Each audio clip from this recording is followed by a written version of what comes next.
नमस्कार साथियों, स्वागत है आपका हमारे चैनल टीएनटी ज्ञान में। आज हम बात करने जा रहे हैं 26% ट्रम्प टैक्स की।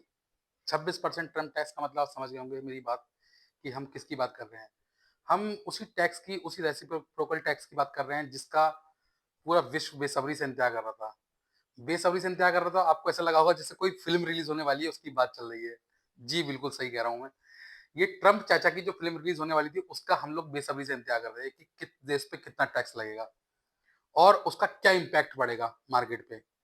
तो आज हम इसी सब बातों पे विस्तार से चर्चा करेंगे कि किस देश पे कितना टैक्स लगा है और उस टैक्स से उस देश की इकोनॉमी पे क्या असर पड़ेगा और क्या असर पड़ेगा अमेरिका की इकोनॉमी पे, क्या असर पड़ेगा भारत पे। सभी देशों की हम बात करेंगे, लगभग मोटी-मोटी बात करेंगे सभी उस पे विषय पे कि क्या-क्या टैक्स का प्रावधान रहा है और किस तरीके से वो टैक्स लगाया गया है और आने वाले समय में उससे शेयर मार्केट पे क्या इम्पैक्ट पड़ेगा। भारत के मार्केट पे क्या इम्पैक्ट पड़ेगा और अमेरिका की मार्केट पे क्या इम्पैक्ट पड़ेगा। सबसे पहले फर्स्ट ऑफ ऑल हम बात करेंगे टोटल जिस तरीके से वो ट्रंप ने जो ये रेसिप्रोकल टैरिफ लगाया है, उसके बारे में बात करेंगे कि कितना लगाया है। ये देखिए मैंने शुरू में ही लिख दिया 26% ट्रम्प टैक्स। ट्रम्प से मैंने इसीलिए लिखा है क्योंकि ट्रम्प चाचा ने लगाया है सारे टैक्स, तो हम उन्हीं की बात करेंगे, इसलिए मैंने उनका टैक्स लिखा है। ठीक है? तो किस तरीके से लगाया गया है और कहाँ-कहाँ कितना टैक्स लगाया है। सबसे पहले भारत की बात करेंगे हम लोग क्योंकि हम भारत के निवासी हैं। भारत पे 26% टैक्स लगाया है। इसी कंपैरिजन में अगर हम और देशों की बात करें, तो हम लोग चाइना की बात करेंगे। चाइना पे 20% पहले से टैक्स लगा दिया था, प्लस 34% अब लगा दिया। टोटल हो गया 54%। 54% टैक्स इन्होंने चाइना पे लगाया है। इसके अलावा अगर आप बात करेंगे वियतनाम की, तो वियतनाम पे भी लगभग 46% टैक्स लगाया है। ठीक है? और छोटे-छोटे देश हैं जैसे पाकिस्तान है, उन पे 29% टैक्स लगाया है। लगभग सभी देशों पे टैक्स लगाया है। वियतनाम की बात करेंगे हम लोग, वियतनाम पे लगभग 46% टैक्स लगाया है। तो ये सारे देश हैं जिन पे टैक्स के इस समय बहुत ज़्यादा टैक्स लगाया है सरकार ने और इनका क्या इम्पैक्ट पड़ेगा, किन-किन देशों से क्या-क्या इम्पोर्ट करते हैं, क्या-क्या एक्सपोर्ट करते हैं, उनका क्या असर पड़ेगा, हम वो सारी बात करेंगे। सबसे पहले हम बात करेंगे भारत की। भारत की बात हम करेंगे इस तरीके से कि भारत से जो काफ़ी समय से अमेरिकी सरकार की जो बात चल रही थी, टैक्स को लेके। टैक्स को लेके क्या बात चल रही थी? टैक्स को लेके बात चल रही थी कि भारत से उन्होंने पहले ही बहुत सारी चीज़ों में टैक्स में रियायत दिलवा ली। बहुत सारी चीज़ों में टैक्स जो भारत काफ़ी हद तक टैक्स ज़्यादा ले रहा था, उनमें ट्रम्प जी ने ये बात करके मोदी जी से कि हम आपको टैक्स में रियायत देंगे। हम रेसिप्रोकल टैक्स जो लगाएँगे उस पे भारत पे नहीं लगाएँगे या भारत पे कम लगाएँगे। इस तरीके से बात करके उन्होंने भारत से रियायतें ले ली। अब वो रियायतें लेने के बावजूद भी उन्होंने भारत पे फिर वही टैक्स लगा दिया। अब रियायतें क्या ली हैं, जैसे हार्ले डेविडसन था, उस पे 100% टैक्स था, उस पे भी टैक्स 20 से 30% कम करा है। बहुत सारे आइटमों पे सरकार ने टैक्स कम करा है। इसके साथ-साथ बहुत सारे प्रावधान उन्होंने ऐसे करवा लिए, जैसे टेस्ला की एंट्री है, स्टारलिंक की एंट्री है, ये सब एंट्री उन्होंने करवा ली। ये करवाने के बाद भी और माय डियर फ्रेंड मोदी कह-कह के भी, उसके बाद भी उन्होंने टैक्स लगा दिया। तो ये हम देखेंगे ये सब चीज़ों का क्या इम्पैक्ट पड़ेगा इन सब चीज़ों से। देखिए, कहीं न कहीं एक तरीके से भारत के साथ उन्होंने धोखा करा है, क्योंकि भारत ने उनके कहने पे टैक्स कम कर दिया। भारत ने उनके कहने पे बहुत सारी चीज़ प्रावधान करा है। उसके बावजूद भी भारत पे 26% टैक्स लगाया है। ठीक है? ये बहुत बड़ा इम्पैक्ट भारत पे मार्केट पे आज पड़ने वाला है। देखिए, अगर टैक्स का किसी देश पे कोई असर पड़ेगा, तो ये समझ लीजिए कि असर जो है वो अमेरिका पे भी पड़ेगा। कहते हैं ना कि युद्ध जब हम करने जाते हैं तो दोनों ही देशों का नुकसान होता है। अगर नुकसान भारत का होगा या नुकसान चाइना का होगा या किसी और देश का होगा, तो नुकसान अमेरिका को ही होगा। अमेरिका का क्यों होगा नुकसान? वो मैं बात आपको विस्तार में समझाऊँगा किस तरीके से कि अमेरिका का नुकसान होगा। नुकसान इस तरीके से होगा, आप समझिए, एक प्रोडक्ट जो चाइना से या भारत से वो लोग ले रहे थे, ओवरऑल मैं मानूँ भारत पे जो था अगर ओवरऑल टैक्सेस मानो जो भारत अपना माल एक्सपोर्ट कर रहा था, लगभग एवरेज 3% सब पे एवरेज ले लेंगे हम लोग, तो 3% टैक्स वो भारत से ले रहा था। अब मिनिमम टैक्स जो है वो 26% हो गया है। कुछ सेक्टर की बात करेंगे जो एक्सेप्शन है जिनको उन्होंने छोड़ दिया है, उनकी हम बात करेंगे अभी कि किस तरीके से उन सेक्टरों पे छोड़ा है। जैसे मोटा-मोटा आप ले लीजिए फार्मा सेक्टर। फार्मा सेक्टर को भारत के फ्री कर दिया है। अभी फिलहाल इस पे टैक्स नहीं बढ़ाया है। तो कहीं न कहीं फार्मा सेक्टर की इसलिए भी क्योंकि मेडिसिन का बहुत बड़ा व्यापार हम लोग सप्लाई करते हैं अमेरिका को।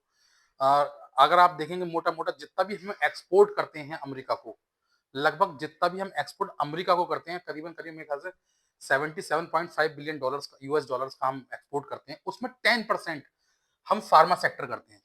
10% हम उसमें फार्मा सेक्टर का एक्सपोर्ट करते हैं। अच्छा मेडिसिन का क्या है? आपको पता है कि मेडिसिन व्यक्ति मजबूरी में स्वास्थ्य के लिए लेता है और जो ज़रूरी है, इसको डिनाई नहीं कर सकते, इसलिए इस पे शायद मुझे लगता है शायद इसकी वजह से इस पे टैक्स नहीं लगाया है। इसकी वजह से इस पे नहीं लगाया है। बाकी सेक्टरों में जैसा आपने सबसे बड़ा नुकसान जो हमारे सेक्टर को हुआ, वो होगा आईटी को। आईटी सेक्टर को हमारे सबसे ज़्यादा नुकसान होगा। आईटी सेक्टर को नुकसान क्यों होगा? सबसे ज़्यादा एक्सपोर्ट जो हम करते हैं, वो आईटी का यूएस को करते हैं। लगभग मैं समझता हूँ आईटी का सबसे ज़्यादा एक्सपोर्ट हम लोग उसको करते हैं, जिसकी वजह से आपने देखा होगा कि निफ्टी का जो आईटी इंडेक्स है, वो 4.5% गिर गया करीब-करीब। क्योंकि आप ये देखेंगे ना, जितना भी हम आईटी का एक्सपोर्ट करते हैं, उसका 50% लगभग 50% एक्सपोर्ट हम यूएस को करते हैं। अब सोचिए जितना भी हमारा विश्व का व्यापार है आईटी सेक्टर का, उसका हम 50% खाली यूएस को करते हैं। तो एक बहुत बड़ा इम्पैक्ट भारतीय मार्केट पर आईटी सेक्टर पर पड़ा है, जिसका आपने देखा भी होगा। कल भी अगर बात करेंगे निफ्टी आईटी की काफ़ी गिरा था और आज भी मार्केट 1.5% से ऊपर गिरा हुआ है। तो ये बहुत बड़ा रेशियो है इसका और आप देखेंगे जापान का मार्केट भी काफ़ी गिरा है, क्योंकि उसपे भी काफ़ी टैक्सेस लगाए हैं। ठीक है? उसके बावजूद भी मार्केट क्या रहेगा, स्थिर रहेगा या अभी और गिरेगा या और बढ़ेगा, इसके बारे में हम लोग विस्तार चर्चा करेंगे। देखिए फिलहाल जो है इन प्रोडक्ट पर 5% या किसी पे 2.5% टैक्स लगते थे, अब वो बढ़ के 26% हो जाएगा, तो इम्पैक्ट तो पड़ेगा ही पड़ेगा। दूसरी चीज़ देखिए मैं आपको बताऊँ कि भारत अपना यूएस को टोटल जो करता है वो 85 बिलियन डॉलर एक्सपोर्ट करता है टोटल। ठीक है? अब ऐसे समझिए कि भारत पे क्या असर पड़ना है और देशों पे क्या असर असर पड़ना है उसका। एक मोटा-मोटा मान लीजिए आप अ, जैसे फार्मा सेक्टर को ले लीजिए। फार्मा सेक्टर पे हम लोग जो भी सप्लाई कर रहे हैं, लगभग टैक्स उतना ही है अभी। अब चाइना लगभग 54% पे है, ठीक है? और ताइवान लगा लीजिए या और भी जो भी कंट्री सप्लाई कर रही हैं, उन सब पे लगभग सबसे ज़्यादा है।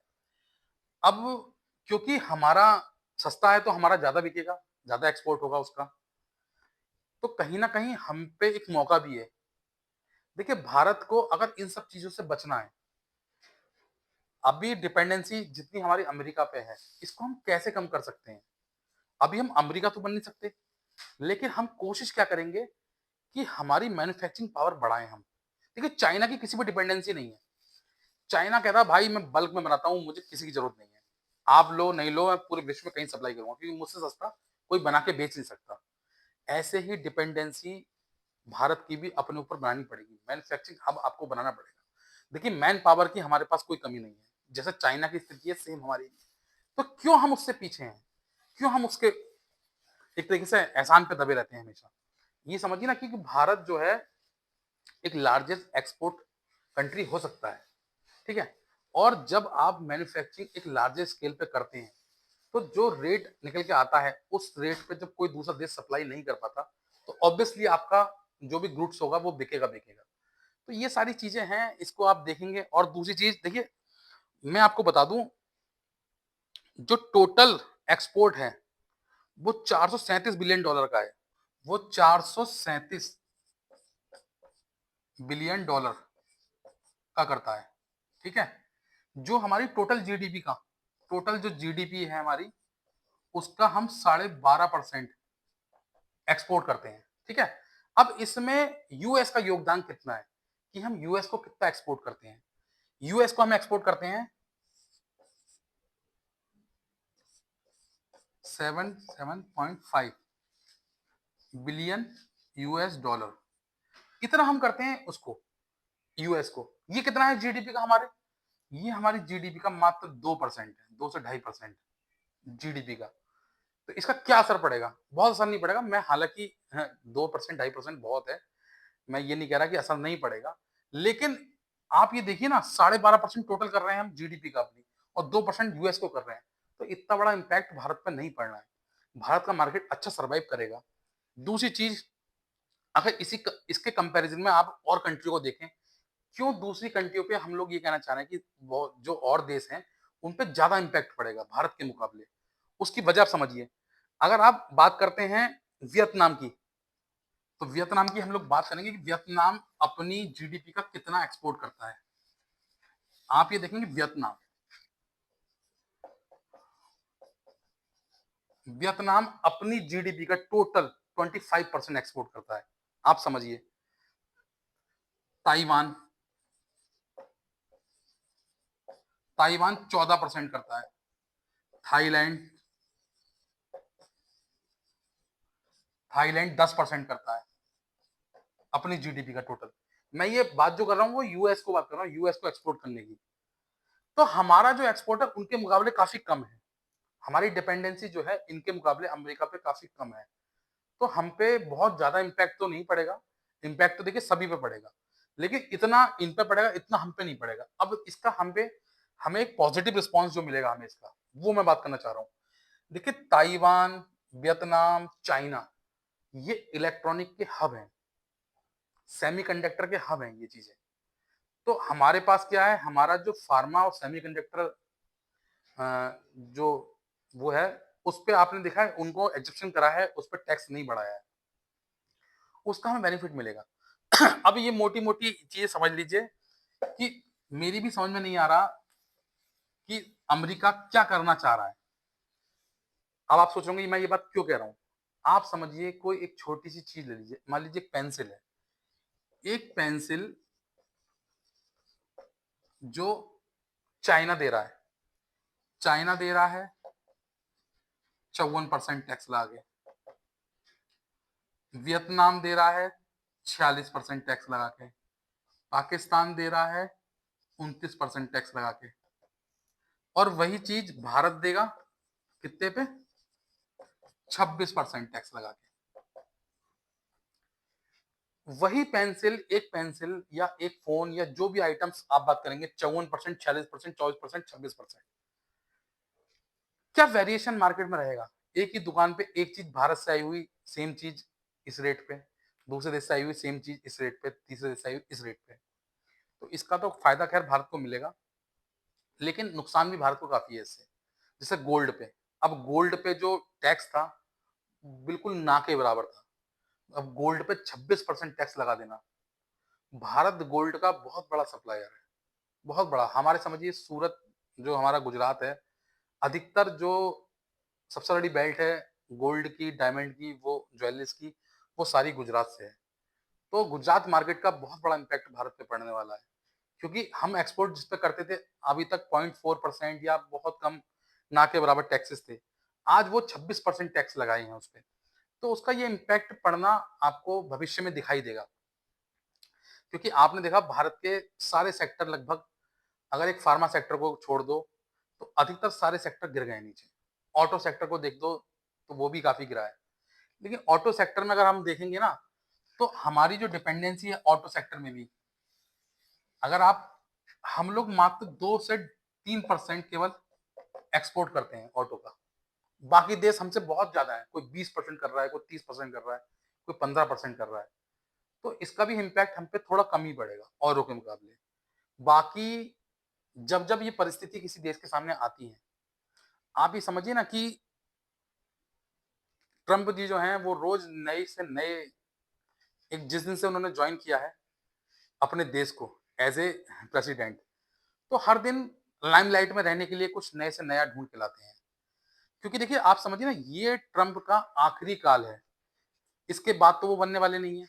लगभग एज उनकी पूरी हो जाएगी, 2 बार प्रेसिडेंट बन जाएंगे। इसके बाद शायद उनको वहां की जनता भी मौका ना दे, या वो भी कोशिश नहीं करेंगे। तो वो चाह रहे हैं कि ये 5 साल हमारे बिल्कुल लाइमलाइट में गुजरे। जैसे हमारे यहाँ एक फिल्म देखी होगी आपने, नायक, एक दिन का सीएम। ये 5 साल, 5 साल के प्रेसिडेंट है, सॉरी 5 साल के, 5 साल हमारे यहाँ होता है, ये प्रेसिडेंट है। और ये कोई भी मौका छोड़ना नहीं चाहते। जैसे ही इनको लगता है कि आज लोग मुझे थोड़ा सा भूल गए हैं, उसी दिन नया कुछ ले आते हैं। अब जैसे टैक्स की इन्होंने बात करी है, कब कहा था, अक्टूबर नवंबर में इन्होंने कह दिया था कि मैं टैक्स लगाऊंगा ये वाला, मैं ये लगाऊंगा। नवंबर निकल गया, दिसंबर निकल गया, जनवरी निकल गई, फरवरी निकल गई, मार्च निकल गई, अप्रैल में आ गई। अप्रैल में अब टैक्स लगा दिया, अभी भी टैक्स जो लगाया है वो 10% लगाएंगे 9 तारीख को, उसके बाद 16% आएंगे 15 तारीख को। मतलब कहीं ना कहीं उनको अपने आप को एकदम लाइमलाइट में रहना है कि पूरे विश्व में मेरा नाम चलता रहे। कहीं ना कहीं मुझे ऐसा लगता है वो चाहते हैं कि कोई भी, जितने भी मतलब लोग हैं, जितने भी देश हैं, वो कहीं न कहीं उनमें ही इन्फ्लुएंस रहें, कहीं न कहीं उनमें ही इन्वॉल्व रहें। इससे क्या होगा? अमेरिका हाइलाइट रहेगा। वो अमेरिका को वर्ल्ड की लार्जेस्ट इकोनॉमी है भी और बनाना भी चाहते हैं कि बनी रहे। जो कहीं न कहीं लास्ट कार्यकाल में जो भी प्रेसिडेंट थे, उनके कार्यकाल में अमेरिका की काफ़ी फजीहत भी हुई थी, काफ़ी नीचे भी गया था उस इस स्थिति में। तो वो दोबारा से चाह रहे हैं कि वही बादशाहत कायम हो जाए। ये 5 साल, ये 7 साल, जो भी 4 साल जो भी रहेंगे, वो इसी तरीके से रहेंगे, इसी तरीके से कार्य करेंगे। हर दिन कुछ नया, मुझे ऐसा लगता है, कुछ जब भी कुछ लगता है कि हाँ, अब मामला शांत हो गया, वो एक नई चीज़ लेके आ जाते हैं। लेकिन देखिए, इसका अगर आप दूरगामी असर देखेंगे, तो कहीं न कहीं अमेरिका को भी बहुत बड़ा नुकसान होगा इससे। अमेरिका का मार्केट भी, आप डाउ जोन्स आज देखेंगे, तो लगभग अच्छा खासा गिरा हुआ है ना? आप सारे मार्केट देखेंगे, विश्व के सारे लाल हुए पड़े हैं। तो ये अमेरिका ना सोचे कि अमेरिका की वजह से बाकी देशों को नुकसान होगा। क्योंकि बाकी देशों की जितनी डिपेंडेंसी है उसमें ही नुकसान होगा। अमेरिका इसकी वजह से सारे देशों से दुश्मनी मोल ले रहा है। तो अमेरिका को नुकसान ज़्यादा होगा। आप ये देखें ना, अभी कोरिया ने तो अर्जेंट इमरजेंसी मीटिंग बुला ली है। जब ये टैक्स लगाया कि ट्रम्प जी ने टैक्स लगा दिया, आप सोचिए इसका क्या करना है, इमरजेंसी मीटिंग बुला ली है। वो इसके एवज में क्या करते हैं, क्या रिएक्ट करते हैं। हालाँकि भारत से भी नेगोशिएशन चल रहा है। लगभग मुझे लगता है शायद सितंबर-अक्टूबर में मोदी जी जाएँगे और उस पे चर्चा भी चलेगी कुछ इस बारे में। और देखिए आगे भी शायद कुछ रियायत देने की बात चल रही है, क्योंकि भारत से थोड़ा-सा 2 चीज़ मैं कहना चाहूँगा। अगर अमेरिका किसी को छूट देता है, जैसे हमारे लिए उन्होंने इस टैरिफ का नाम रखा डिस्काउंटेड टैरिफ, 26% जो टैरिफ लगाया है। तो कहीं न कहीं इसकी एक वजह ये है कि चाइना और भारत 2 देशों से वो एक साथ दुश्मनी लेना नहीं चाहता है, ठीक है? हालाँकि जिस तरीके से टैक्सेस लगाए हैं, ये काफ़ी निराशाजनक है। दोस्ती वाले तो काम है नहीं, दुश्मनी वाले ही काम है। लेकिन अगर कंपैरिज़न करोगे और देशों से, तो हमारे देश पे कम टैक्स लगाया है, ठीक है? तो ये कहीं न कहीं हमारे लिए पॉज़िटिव है थोड़ा-सा। लेकिन क्योंकि भारत का मार्केट काफ़ी सैचुरेटेड है, तो उसकी वजह से हमें नुकसान काफ़ी हुआ है। मार्केट हमारा लगभग पिछले साल 6 महीने से ऊपर हो गया, लगभग डाउन जाते हुए। लेकिन अब मुझे ऐसा लगता है कि मार्केट इन चीज़ों पे बहुत ज़्यादा रिएक्ट नहीं करेगा। अभी जो रिएक्शन चल रहा है, वो तो फिलहाल फौरी तौर पे चल रहा है, लेकिन लॉन्ग टर्म में ये रिएक्शन नहीं रहेंगे। भारत का अपने आप में मैन्युफैक्चरिंग, आप देखिए लास्ट बजट में मैन्युफैक्चरिंग सरकार ने बहुत जोर दिया है। और मोदी जी का काफ़ी प्रयास है कि किसी भी तरीके से भारत को मैन्युफैक्चरिंग का हब बनाया जाए। हम कोशिश है कि इसको कैसे भी करके बढ़ाया जाए। अभी देखिए लास्ट जब मोदी से बात भी हुई है डोनाल्ड ट्रम्प की, उनकी भी बात ये हुई है कि $190 बिलियन से बढ़ा के इसको मार्केट को काफ़ी $500 बिलियन के आसपास करने की कोशिश कर रहे हैं वो लोग, कि किसी तरीके से भी भारत के मार्केट को बढ़ाया जाए। और मोदी जी भी दिन भर इस पे तत्पर हैं कि किसी तरीके से भी भारत को एक ग्लोबल मार्केट में प्रेज़ेंट किया जाए। मतलब सरकार की कोशिश है कि 2028 तक भारत को थर्ड लार्जेस्ट इकोनॉमी बनाने की कोशिश है। अगर ऐसा होगा, तो उसमें सबसे बड़ा योगदान हमारी शेयर मार्केट का होगा। तो शेयर मार्केट का जब योगदान होगा, तो शेयर मार्केट अपने आप ही ऊपर जाएगी। मैंने लास्ट वीडियो में बताया भी था, स्टैनली का रिकॉर्ड बताया था। स्टैनली ने कहा है कि भारत का मार्केट 2025 तक सेंसेक्स 1 लाख क्रॉस कर जाएगा। हो सकता है उनकी बात बिल्कुल ठीक हो, पॉजिटिव हो, हमारे तो पॉजिटिव ही लेके चलना है। तो अगर ऐसा होता है, तो भारत के मार्केट के जो इन्वेस्टर हैं, उनके लिए बहुत एकदम गोल्डन पल होगा ये। तो हम चाहेंगे कि आपको अगर हमारी बात अच्छी लगी हो, समझ में आई हो, तो हमारी वीडियो को लाइक करें। धन्यवाद।